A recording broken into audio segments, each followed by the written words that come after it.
তবুও তোমরা বিষ্ণুর কাছে গিয়ে তার কাছে এটি নিবেদন করো।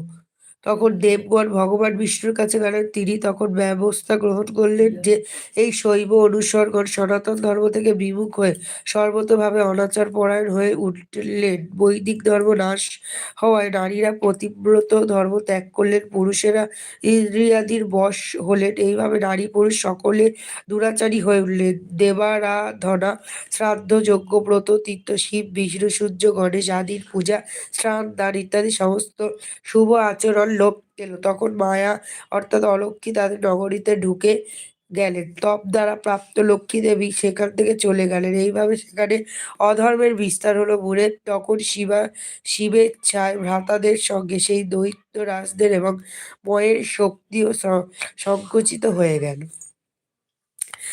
তো এতটাই শিবপুরাণ আজকের পড়লাম, যেটা রুদ্র